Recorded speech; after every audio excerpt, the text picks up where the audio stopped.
अध्यात्म विज्ञान कोई धर्म या संप्रदाय नहीं है, ये स्पिरिचुअल साइंस है जो कुदरत के कानून पर आधारित है। ये विज्ञान पूरे ब्रह्मांड के सभी रहस्यों को उजागर करता है और जीवन के सभी पहलुओं को समझने के लिए एक नई दृष्टि देता है। इसी को आर्ट ऑफ विजन कहते हैं, दुनिया को देखने की एक नई दृष्टि, जो अध्यात्म विज्ञानी परम पूज्य स्वामी श्री कमलेशानंद जी के निर्देशन में सनातन सत्य का अनुसंधान कर हमारे जीवन को प्रकाशित करे। जय सच्चिदानंद। जय सच्चिदानंद। स्वामी जी, थोड़ा सा मोड़ लेते हैं। गहन प्रश्नों के बाद, पैकेजेस लेने के बाद, शरीर का पैकेज, कर्म का पैकेज, कर्म बंधने का पैकेज, कर्म के कैरी फॉरवर्ड होने का पैकेज के बाद में अब थोड़ा जनरल सामान्य व्यक्ति यानी जगत कल्याण भी हमारा लक्ष्य है। मात्र हमारा मुक्ति का ही लक्ष्य स्वयं का नहीं है, जगत कल्याण भी होना चाहिए। उसके लिए मैं कुछ प्रश्न जो आज हमारे समाज के अंदर चीज़ें हो रही है, जो वातावरण बना हुआ है, उसके अंदर कैसे सुधार हो सकता है, व्यक्ति कैसे आनंद का जीवन जी सकता है, उसके बारे में ये पूरा एपिसोड वो हमारे जो है जीवन को सुखी बनाने के लिए समर्पित करता हूँ। स्वामी जी, एक मध्यम वर्ग का व्यक्ति है, उच्च वर्ग में वो जा नहीं सकता और निम्न वर्ग उसको पसंद नहीं है, तो सामान्य श्रेणी में रह करके और अपना सारा रोटी कपड़ा मकान शिक्षा चिकित्सा सुविधा, कोई मैं ग्रीड की बात नहीं करता हूँ कि सारा धन मिल जावे, लेकिन सामान्य दृष्टि से घर गृहस्थी बाल बच्चे परिवार माता पिता साधु संत जो भी जिसके अंदर समाज में, उसके अंदर वो पूरा का पूरा करना चाहता है, लेकिन उसकी पूर्ति के लिए प्रयास करता है, लेकिन जो धन के बिना समाज का काम नहीं चलता, यानी लक्ष्मी का अंतराय लग जाता है। खूब परिश्रम करता है, फिर भी जीवन भर जो है वो टूटत 50,000 चाहिए, सामान्य जो है घर गृहस्थी के लिए मिलते उसको 30,000 ही है, और मिनिमम में भी 30,000 में काम चलता नहीं है। तो ऐसे व्यक्ति किस तरीके से ये कुदरत का कानून, कुदरती रचना, सनातन सत्य सबको समझ करके और अध्यात्म विज्ञान को समझ करके किस तरीके से वो इस अंतराय को समाप्त करे या अपनी व्यवस्था बनाए रखे, ताकि ये सामान्य हर व्यक्ति पे लागू होता है, तो कृपया कोई ऐसा व्यवहार पक्ष का रिलेटिव सत्य का रास्ता बताइए।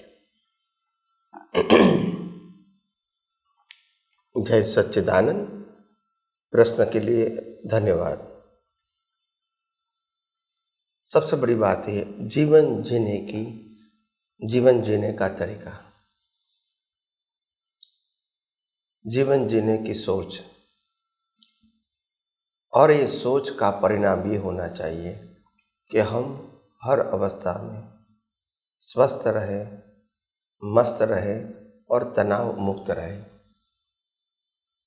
और ये सामान्य व्यक्तियों का जीवन का एक गोल होता है, और आध्यात्म विज्ञान इस गोल की पूर्ति के लिए किस प्रकार से वो सहायक बन सकता है। बात सही है, लोगों को आखिर अपना जीवन सुख शांतिमय और बिना तनाव जीने का ही एवरेज पीपल का लक्ष्य होता है। इनको बहुत कुछ पैसा चाहिए, बहुत कुछ संपत्ति चाहिए, या बहुत बड़ा स्टेटस चाहिए, या जीवन में बहुत कुछ साधन चाहिए, ऐसी उनकी सोच नहीं होती है। तो फिर ऐसे व्यक्तियों को यह आध्यात्म विज्ञान कैसे सहायक बन सकता है? बात सिंपल है कि यह आध्यात्म विज्ञान आपको हर परिस्थिति में अगर ये विज्ञान समझ में आ जाए तो सबसे पहला बेनिफिट है मन वचन काया की जो अवस्था है, आधि, व्याधि और उपाधि।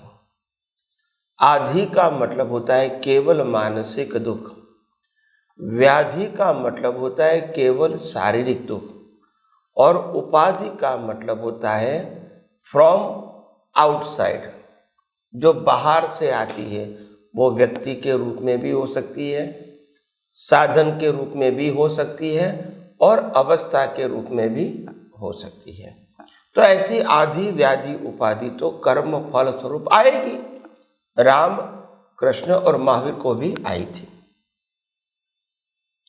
तो उसमें हम समाधि की अनुभूति कैसे कर सकते हैं? तो ये आध्यात्म विज्ञान आपको ये बताने की कोशिश करता है कि जो मन वचन काया जो है वो एक इंस्ट्रूमेंट है, एक प्लेयर है, और वो प्लेयर को बनाने का काम कुदरत का है, उनको चलाने का, ऑपरेट करने का काम भी कुदरत का है, और इसको डिस्ट्रॉय करने का काम भी कुदरत का है। और ये मन वचन काया के साथ जुड़ा हुआ सत्ता, संपत्ति, संबंध और साधन देने का और वापस लेने का काम भी कुदरत का है। और इसके अलावा बचपन, युवानी, बुढ़ापा भी ये मन वचन काया की ही अवस्था है। और अंत में जीवन का जब अंत होता है तो ये शरीर भी कुदरत अपने आप पंचमहाभूतों में विलीन कर देता है। तो जब हमको समझ में आता है कि ये पूरा पैकेज जन्म से मृत्यु तक का पूरा मन वचन काया का पैकेज का क्रिएटर, ऑपरेटर, डिस्ट्रॉयर अगर कुदरत है, तो हम इसको कुदरती रचना क्यों नहीं देखें? ताकि अगर मन वचन काया को आधिवादी उपाधि का अनुभूति है तो वो आपको नहीं होगी, क्योंकि आपको मालूम है कि मन वचन काया को बनाने, चलाने और अंत करने वाला कौन है? कुदरत है। तो अवस्था रहेगी मगर अंदर तनाव नहीं रहेगा। ये सिंपल बात है। और दूसरी बात यह है, अगर मन वचन काया से जुड़ी हुई साधन, संपत्ति, संबंध और सत्ता अगर हमारा है तो उसमें दो कारण होते हैं।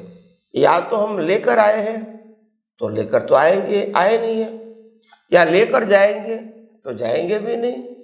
उसका मतलब तो सिंपल है, न हमारा था, न हमारा है, और न हमारे पास रहेगा।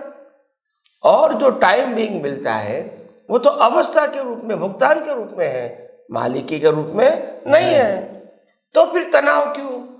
अगर 5 करोड़ रुपया आ भी गया तो कोई हम सुखी नहीं हो जाएंगे, और आने के बाद चला गया तो भी हम दुखी नहीं होंगे। मगर मानसिकता से लगता है कि आया तो मेरा है और गया तो मेरे पास से गया। ये अज्ञानता है। आया तो भी कुदरती रचना और गया तो भी कुदरती रचना। और अगर नहीं गया और रहेगा तो भी किसके पास जाएगा? कुदरत के पास जाएगा, क्योंकि पहले भी लेकर नहीं आए थे। तो ये सिंपल समझना है। उसमें आपको मोक्ष में जाना है वो जरूरी नहीं है, मगर जीवन जीने के लिए, एक तनाव मुक्त जीवन जीने के लिए, टेंशन मुक्त जीवन जीने के लिए, बोझा मुक्त जीवन जीने के लिए ये आध्यात्म विज्ञान आपको सरल, सहज और सुगम रास्ता बताते हैं। और ये वास्तविकता है। क्या है? वास्तविक। ये सनातन सत्य है, ये कुदरत का कानून है, ये कोई धर्म संप्रदाय का कानून नहीं, और ये कोई व्यक्तिगत बात भी नहीं है। तो एक दिन तो हमको आगे बढ़ने के लिए सनातन सत्य को समझना पड़ेगा। रिलेटिव सत्य से हम आध्यात्म के मार्ग में आगे नहीं बढ़ सकते हैं। रिलेटिव सत्य के माध्यम से हम सिर्फ पाप पुण्य के मार्ग में ही आगे बढ़ सकते हैं, मगर मुक्ति के मार्ग में आगे नहीं बढ़ सकते हैं, क्योंकि वो ही ज्ञान, रिलेटिव सत्य का ज्ञान ही हमको मुक्ति के मार्ग में आगे बढ़ने के लिए बाधक है। रिलेटिव सत्य ही अज्ञान है। क्या है? रिलेटिव सत्य ही अज्ञान, और वो ही बाधक है। और आज तक हमने कभी दुनिया की कोई भी किताब में या कोई भी धर्मगुरु के माध्यम से रिलेटिव सत्य को अज्ञान कहा, ऐसा कभी न सुना है न कभी पढ़ा है। और बात भी सही है कि व्यवहार जीवन तो रिलेटिव सत्य से ही चलेगा, उसमें कोई हम गलत नहीं कहते हैं। व्यवहार तो रिलेटिव सत्य से, मैं कहूँगा ये मेरा माँ बाप है, भले रिलेटिव सत्य है मगर माँ बाप है तो है और मानना पड़ेगा। ये मेरे पति पत्नी है तो मानना पड़ेगा। ये मेरे बच्चे हैं तो मानना पड़ेगा। ये मेरा मकान है तो मानना पड़ेगा। ये कोई रिलेटिव सत्य है, वो असत्य तो नहीं है। रिलेटिव सत्य है वो सत्य है, मगर रिलेटिव सत्य प्रकृति का है, हमारा नहीं है। और इसीलिए प्रकृति का है, और पूरी प्रकृति का पैकेज का क्रिएटर, ऑपरेटर, डिस्ट्रॉयर कुदरत है। तो रिलेटिव सत्य को हम गलत नहीं कहते हैं, मगर रिलेटिव सत्य हमारे साथ इसका कंसर्न नहीं है, शरीर के साथ जरूर है। तो पहली बात। दूसरी बात, हम आदि व्याधि उपाधि में तो समाधि प्राप्त कर सकते हैं इस विज्ञान के माध्यम से, मगर हमको एक और बात भी ध्यान में रखनी पड़ेगी कि हमारे जीवन में सुख दुख के बहुत सारे प्रसंग आएंगे।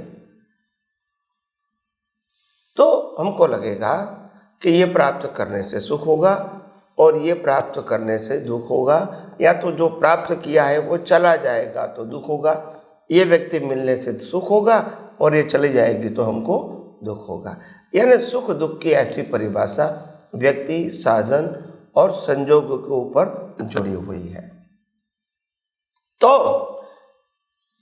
वास्तव में आध्यात्म विज्ञान क्या कहता है कि दुनिया की कोई भी साधन, संपत्ति, संबंध और सत्ता के अंदर सुख दुख देने का स्वभाव ही नहीं है, और आपको सुख दुख अनुभूति होती है वो आपकी रिलेटिव सत्य की दृष्टि का कमाल है, वो फैक्ट नहीं है। कुदरत के कानून के मुताबिक, कुदरत का कानून साफ है। कुदरत कहते हैं मैं न किसी को दुख देता हूँ न किसी को सुख देता हूँ, मेरा काम तो कर्मों का फल देना है। फिर फल को आप सुख मानो दुख मानो, वो आपका सब्जेक्ट है। मैं पर्टिकुलरली सुख दुख देता नहीं हूँ, मगर संजोग के आधार से जो परिस्थितियाँ मैं देता हूँ इसको आप सुख दुख फील करते हैं। दुनिया में सुख दुख की कोई परिभाषा है ही नहीं, परिभाषा ही नहीं है। एक व्यक्ति कहेगा कि अगर मैं कहूँगा कि किसी को दुख देगा तो वो पाप है, किसी को सुख देगा तो वो पुण्य है, और इसीलिए हम समझते हैं कि किसी को सुख फील होता है तो वो सुख है, किसी को दुख फील होता है तो वो दुख है, मगर वो वास्तव में हकीकत नहीं है, वो मान्यता है। एक व्यक्ति को लेने में सुख है और दूसरे व्यक्ति को देने में सुख है। एक व्यक्ति को संसार की सभी चीजों पाने में सुख है, दूसरे को त्याग करने में सुख है। एक व्यक्ति को शादी करने में सुख है, एक व्यक्ति को शादी न करके सन्यासी रहने में सुख है। तो ये कोई सिद्धांत है या व्यू पॉइंट है? ये तो व्यू पॉइंट है। व्यू पॉइंट, ये कोई सनातन सत्य वाली बात नहीं है, ये रिलेटिव सत्य है। सबका अपना अपना व्यू पॉइंट हो सकता है। अगर मंदिर के बाहर कोई भिखारी खड़ा है और अगर मैं दर्शन करके बाहर निकलता हूँ और वो भिखारी भीख मांग रहा है और मैंने उसको 10 रुपया दिया तो उनको सुख फील होगा। और वही मंदिर के बाहर कोई BMW लेकर आता है और उनका पूरा परिवार दर्शन करके बाहर आता है, मैं उनके मालिक को भी 10 रुपया देता हूँ तो उनके लिए इंसल्ट है। तो सुख दुख की कोई परिभाषा है? वो तो व्यू पॉइंट है सबका, ये कोई सनातन सत्य डेफिनेशन नहीं है, मान्यता है, भ्रांत मान्यता है। इसीलिए जगत में सुख दुख जैसी कोई चीज नहीं है, और जो कुछ भी संयोग मिलता है वो हमारे कर्मों के भुगतान के लिए मिलता है, और इसीलिए इसके लिए किसी के ऊपर ब्लेम और क्लेम करने की आवश्यकता नहीं है। तो ये दूसरी बात है। तीसरी बात आपको मैं बताऊं, जन्म, जीवन और मृत्यु। कभी किसी को ऐसा लगता है कि युवानी जीवन में लंबे समय तक चले, और कभी बुढ़ापा आता है तो लोगों को लगेगा बुढ़ापा जल्दी खत्म हो जाए। कभी बुढ़ापा में लगता है कि इससे तो बच्चा था तो अच्छा था, कोई टेंशन तो नहीं था, खेलना, कोई जिम्मेदारी नहीं थी, घर परिवार नहीं था, शादी नहीं थी, बीवी बच्चे नहीं थे, कितना अच्छा जीवन था। तो ऐसे हर परिस्थिति में लोगों को अच्छा बुरा लगता है। तो कुदरत क्या कहती है, ये सभी प्रकार की अवस्था जो बचपन है, युवानी है, बुढ़ापा है, कुदरत कहता है मैं आपको ये अवस्थाएं देता हूँ क्योंकि उसी प्रकार से आपको भुगतान करना है। जो बच्चा 10-15 साल की उम्र में नाता धोता है तो उनके लिए माँ बाप जिम्मेदार होते हैं सभी क्रियाओं के लिए, और बच्चे को तैयार करना ये जिम्मेदारी माँ बाप की होती है। बच्चे को कोई टेंशन नहीं होता है, तैयार होता है मगर टेंशन। युवानी होती है तो तैयार होने में फटाफट हो जाता है, पर एक मोह भी होता है। क्या होता है? मोह।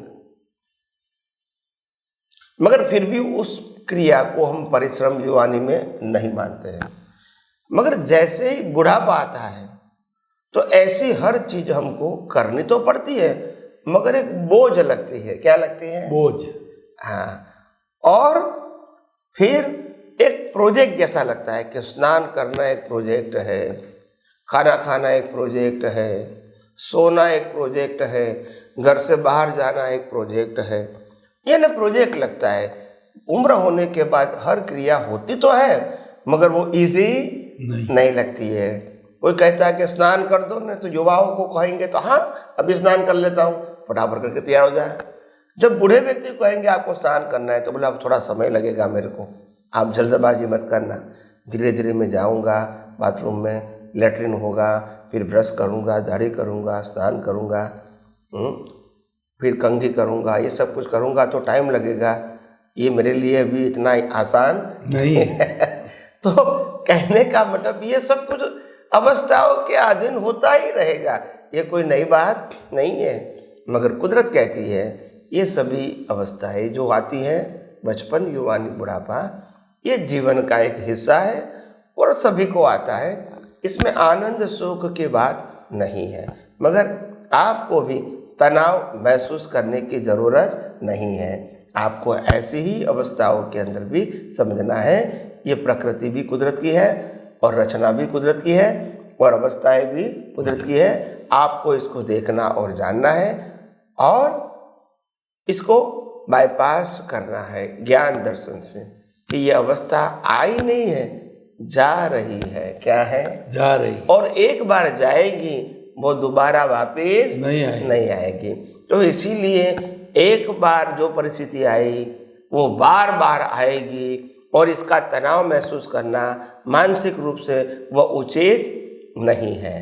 तो आइए हम आध्यात्म विज्ञान के अंदर और आगे एपिसोड में और नई नई बात आपके सामने पेश करेंगे।